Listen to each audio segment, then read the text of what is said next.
Salut tout le monde, c'est Matt. Aujourd'hui, nous allons explorer un domaine passionnant de la vidéo, les vidéos timelapse de paysages. Les vidéos timelapse sont un moyen incroyable de capturer la beauté changeante de la nature et de créer des séquences époustouflantes. Dans cette vidéo, nous allons vous donner des conseils pratiques pour réaliser des vidéos timelapse de paysages à couper le souffle.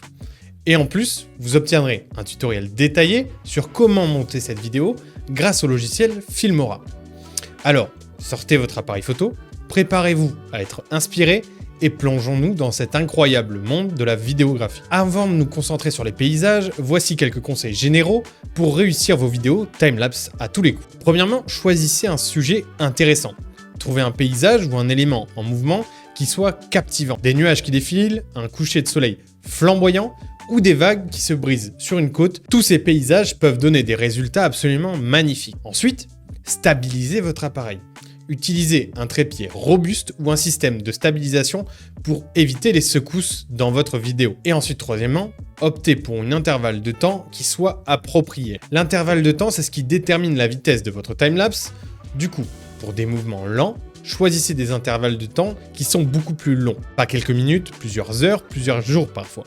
Tandis que des intervalles de temps plus courts conviendront à des mouvements qui sont plus rapides. Maintenant que vous avez votre sujet et que vous avez tout le matériel dont vous avez besoin, c'est-à-dire une caméra et un trépied, passons à la pratique. En premier, on va voir les réglages de l'appareil. Placez votre appareil photo, votre caméra en mode manuel pour avoir un contrôle total sur l'exposition, l'ouverture et la vitesse d'obturation. Testez vos paramètres. Avant de commencer le timelapse, effectuez des essais pour ajuster les paramètres en fonction de la luminosité ambiante. Vous voulez éviter des images surexposées ou sous-exposées. Et c'est surtout vrai quand vous faites des timelapses qui sont très longs avec des expositions qui changent grandement. D'ailleurs, si vous souhaitez savoir comment faire, je vous invite à aller voir la vidéo que nous avons fait à ce sujet sur la chaîne de Wondershare français. Enfin, utilisez une télécommande ou une application. Pour minimiser les mouvements qui sont indésirables, utilisez une télécommande ou une application mobile pour déclencher votre appareil à intervalles réguliers ou pour le déclencher à distance. Mais sinon, vous pouvez déclencher manuellement, juste il faudra prendre soin de ne pas trop bouger votre appareil. Et enfin, capturez les images. Laissez votre appareil capturer les images pendant toute la durée de votre timelapse. Pour la suite du tutoriel, on va se rendre directement sur l'ordinateur. Je vais vous montrer comment vous allez pouvoir monter votre vidéo timelapse sur Filmora. En premier, il va falloir télécharger le logiciel Filmora. Pour ça, rien de plus simple, vous rendez sur le site de Wondershare et vous allez télécharger Filmora.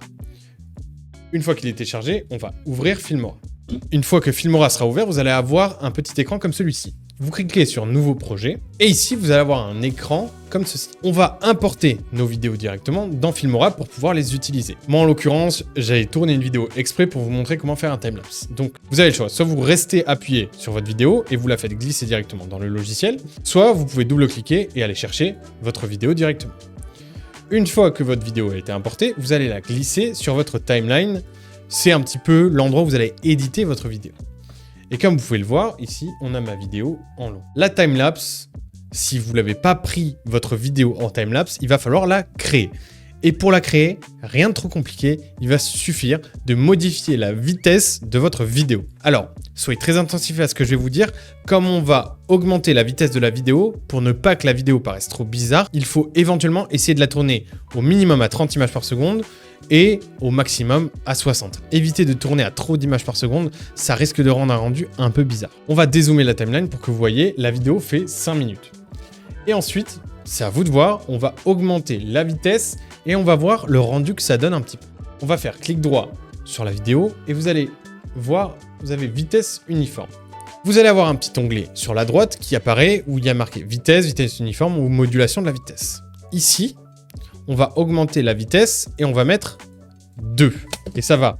Quand on augmente la vitesse par 2, vous allez voir que notre vidéo, du coup, dure 2 fois moins de temps. Et quand on la joue, comme vous pouvez le voir, la vitesse est augmentée par 2. La vidéo saccade un petit peu, c'est tout simplement parce que l'import n'a pas fini. Si jamais vous trouvez que votre vidéo, même en x2, n'est pas suffisante et ne donne pas vraiment un effet de timelapse, ce que vous pouvez faire, c'est l'augmenter en x2,5 ou en x3. Soyez attentifs.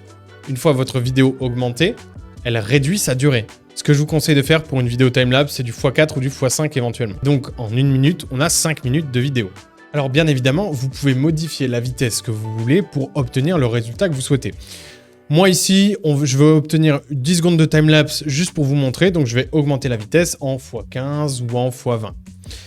C'est à vous de voir la vitesse que vous voulez, ça dépend grandement de l'intervalle de timelapse que vous souhaitez. On joue, là ici malheureusement, le rendu est pas top, tout simplement parce que j'ai enregistré en 4K et que c'est un fichier qui est très lourd. Mais après, pour vous, si vous enregistrez avec des projets qui sont en 1080p, vous ne devriez pas avoir de problème. Ce que vous pouvez faire éventuellement, si vous voulez, vous pouvez rajouter un audio, une bande son entre guillemets, pour convenir et pour agrémenter votre timelapse.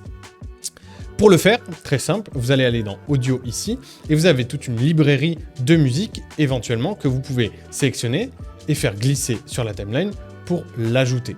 À vous ensuite de régler à droite le volume en fonction de la vidéo. Voilà, donc on a une quinzaine de secondes de timelapse. Ce qu'on va faire, c'est qu'on va exporter directement notre fichier en haut à droite et on va pouvoir voir le rendu. Donc vous cliquez sur exporter en haut à droite, timelapse, on va la mettre sur le bureau et on laisse les paramètres recommandés pour pas provoquer de problème. On fait exporter et votre vidéo va se mettre à être exportée. Dès que l'exportation va être finie, vous allez pouvoir retrouver votre vidéo directement sur le bureau.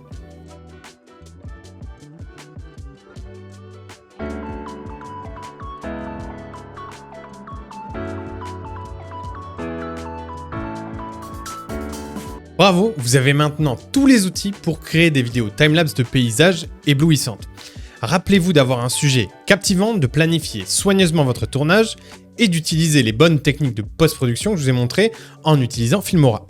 L'univers des vidéos timelapse de paysages est vaste et excitant, alors allez explorer et laissez votre créativité s'épanouir. Si vous avez des questions ou des conseils supplémentaires, n'hésitez pas à les partager dans les commentaires ci-dessous.